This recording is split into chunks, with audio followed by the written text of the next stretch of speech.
Hi friends. If you are traveling to another country and wondering what questions the airport immigration officer will ask there and what documents you will have to show, this video is for you. I will share the most common questions and documents asked for, based on my own personal experience of traveling to several Asian countries. After watching this video, if you need any more info, please write a comment below, and I will reply as soon as possible. I will cover the airport immigration questions first, and then list the documents you may need. Let's begin. The most common and expected airport immigration question is this: what is the purpose of your visit? And when this question is asked, you should have a ready and acceptable answer. If you hesitate, the immigration officer will start getting doubts about you.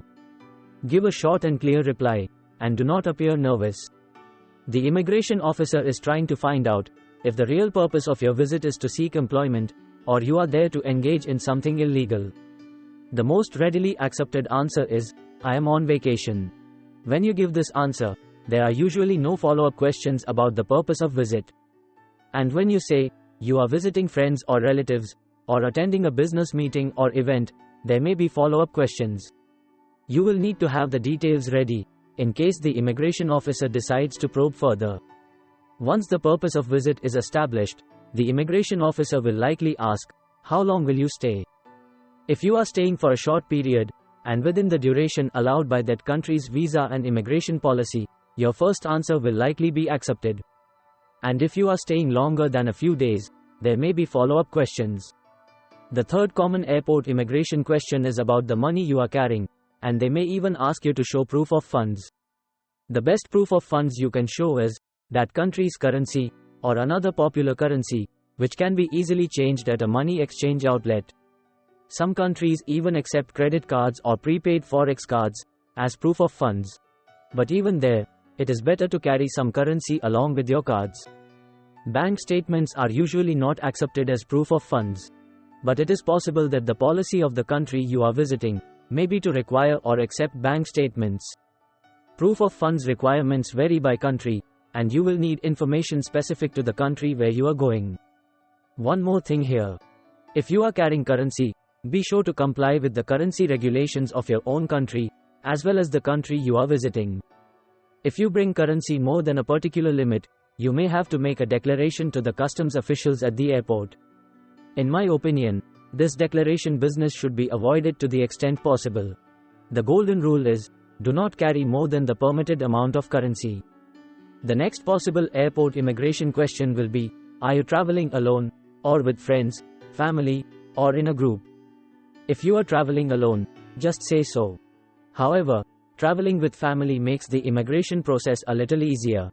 Solo travelers, sometimes, have to face more questions. That being said, there is nothing wrong with traveling alone. Immigration clearance will not be denied just because you are traveling solo.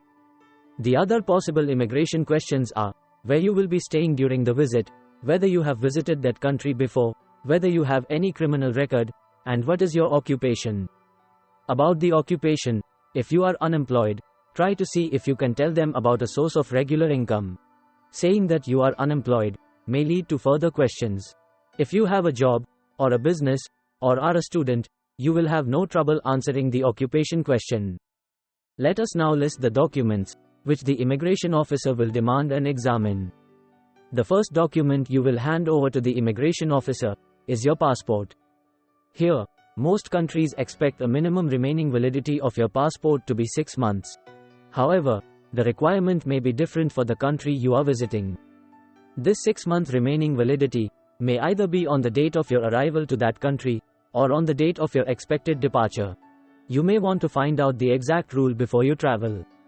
Your passport has to be free of any adverse remarks, or stamps from other countries, such as, entry denied, or overstay, etc.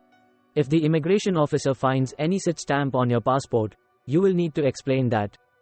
The second must-have document is your boarding card of the flight on which you arrived. When you hand over your passport to the immigration officer, keep your boarding card on top of it. If they want it, they will examine it, or else, they will return it to you. But just remember, your boarding card is an important document. Do not lose it. The next document you may need is your visa. If you have obtained a visa to visit the country, and it is not stamped on your passport, then you will need a printed copy of the visa. The immigration officer will verify your visa status before permitting you to enter the country. The next two documents you may need are your return or onward journey air ticket and your hotel reservations. Keep these two prints with you, and if the immigration officer asks, show it to them. About this, there is one additional requirement. If you have an onward journey ticket for traveling to a country other than your own, the immigration officer may ask for a visa print for that country if a visa is required. They just want to make sure that you will be able to leave their country at the end of your trip. In addition to the above, a visit to some countries needs an online or physical arrival card. If the arrival card is online, then it is to be submitted before travel. Do find out the exact requirement for the country you are visiting, and make sure to submit the arrival card within the permitted time frame. There may be other required documents, such as an invitation letter, travel insurance policy, health declarations, vaccination certificates, or anything else, which will be country-specific. You will need to carry those, according to the rules and regulations for the country you are traveling to. I believe that I have covered the most common airport immigration questions, and the documents they ask for. However, this list may not contain all the specific requirements for any particular country. Please do your own research, or write a comment below. I will try to get the information you need. And consider giving a thumbs up if you liked the video. You may also want to subscribe to my channel for more travel related videos. Many thanks for watching.